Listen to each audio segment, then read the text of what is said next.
What's up everybody, this is Dr. Ali Haider here. Thanks for stopping by the channel. Please smash that like button if you like what you see and definitely subscribe. So I've had a lot of questions lately from friends and family on what you should do if you think you have COVID-19 symptoms or if you were potentially exposed to somebody who did test positive for COVID-19. So I figure let's go over some tips on what you can do. Now the good news is 80% of the people who get infected with COVID-19 are going to have mild symptoms. These are going to be symptoms that you can ride out at home and are not going to require hospitalization. 20% of the people who get infected are going to require hospitalization, and a small proportion of those are additionally going to require ICU care and potentially ventilation and a higher level of care. Now again, it's true that most of the people who get really sick and die are older and people with other underlying disorders, but still important to remember that young people can still get very sick. Again, unlikely, but it definitely has been happening. Now let's quickly just review what the symptoms are. Now the symptoms of COVID-19 are really similar to any other viral infection or flu-like symptoms. Now 80% of the people who are presenting with COVID-19 are going to have a fever. This can be a low-grade fever or potentially a higher fever, but that's probably the most common symptom. Second most common symptom is a cough. That cough can be productive of sputum or light sputum, or it could also be a dry cough. Other common symptoms include fatigue, body aches and malaise, okay? And sometimes GI symptoms such as nausea and diarrhea. By and far, those are probably the most common symptoms that we're going to see, but you may have one, you may have all, and occasionally you may have none. One interesting symptom that people have described is a loss of taste or a loss of sense of smell, okay? You can see this in other viral infections and sometimes sinusitis-like infections. There have been some cases of COVID-19 where that was the only symptom reported. So again, something to look out for. Remember, those symptoms don't necessarily mean you have COVID-19. It could be something else. It could even be allergies. But in the current state of play in the United States, I think it's important to rule out COVID-19 or assume COVID-19 until proven otherwise. So what do you do if you have symptoms? Well, let's kind of break it down into categories. Now, if you have really mild symptoms, mild meaning you have perhaps a low-grade fever and you have a little bit of a cough and some body aches and sort of you feel like you may have the flu, what you want to do is stay at home. The best thing to do is stay at home, take some Tylenol, take over-the-counter cold medications if appropriate, and try to isolate yourselves from your family. If you live with other family members, you want to wear a mask at home, wash your hands aggressively, and try to ride it out. You do want to get in touch with your doctor. It's never a bad idea, and depending on your situation, there may be a role for testing, even with mild symptoms, particularly if you're, for example, a healthcare worker. But by and large, mild symptoms, you're going to stay at home and let it ride out. Most of the time, at least in the current status of things in the United States with testing, you're probably not going to warrant testing if your symptoms are really mild. But assume you have it and treat yourself as such. Now, if you have moderate symptoms, so maybe you have a higher grade fever for several days, your cough is a little bit worse, and maybe even you have a little bit of trouble breathing, definitely in this situation, you want to call your doctor. That may be a situation where you do want to get testing done, again, depending on the situation of your area. What you don't want to do is head straight for the emergency room or head straight for your doctor's office or an urgent care center. The reason is, number one, they're completely overwhelmed and crowded with a lot of COVID-19 positive patients. So if you don't have the infection, you're going to expose yourself potentially to people who do. All right. Not to mention there are going to be really long waits and things are in sort of a disarray here. So do not go anywhere without calling your physician if your symptoms are moderate.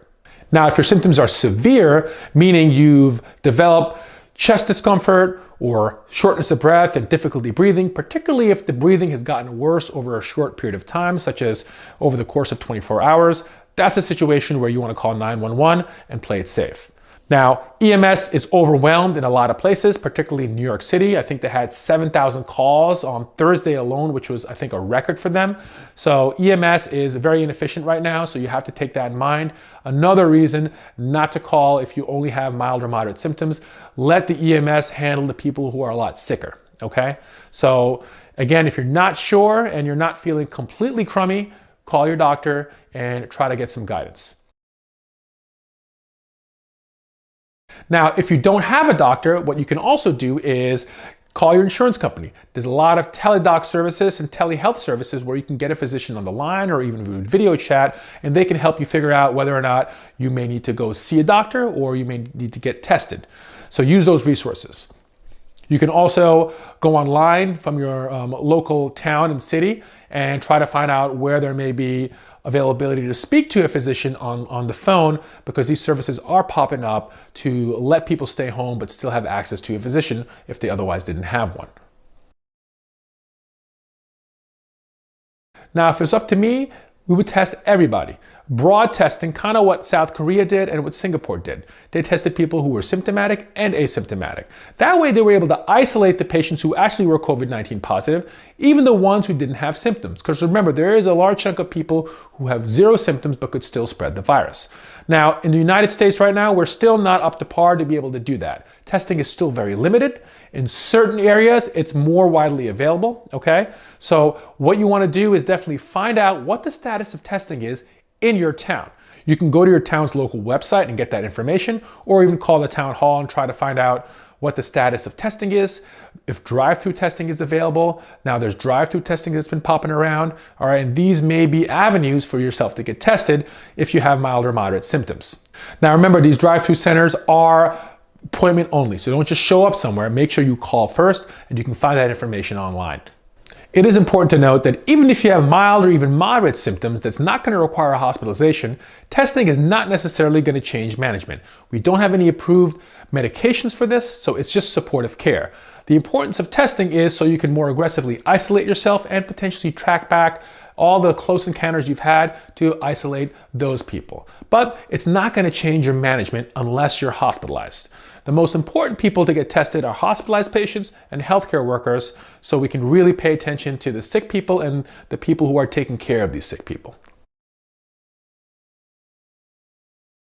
Now, what if you were exposed to somebody who turns out they were COVID-19 positive? So you're hanging out with some family or friends, which you probably shouldn't be doing anyway right now, but you find out that they tested positive for COVID-19.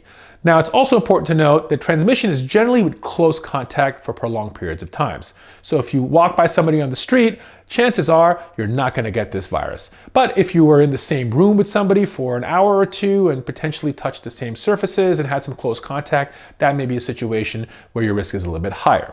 So if you had close contact with somebody who was COVID-19 positive, what you want to do is firstly quarantine yourself at home, okay? Self-isolate, wear a mask if you're living with other people, and monitor for symptoms, okay? We generally recommend a 14-day quarantine, and that's because of the incubation period of the virus. The incubation period is the time it takes from acquiring exposure to the virus to the point where you're going to develop symptoms. And generally, we think the average is about 5 days, but it can be anywhere between 2 days all the way to 14 days. Still, in many places, testing is still limited to people admitted to the hospital who are really sick and healthcare professionals who are having symptoms. So again, hopefully everybody is socially isolating. Remember, although the majority of people who get this virus are not going to be super sick, there is a percentage of people who are going to require hospitalization and a percentage of people who are going to get very sick. And although predominantly that's older and people with comorbidities, there are a handful of young, healthy people getting very sick. So we all have to take it seriously.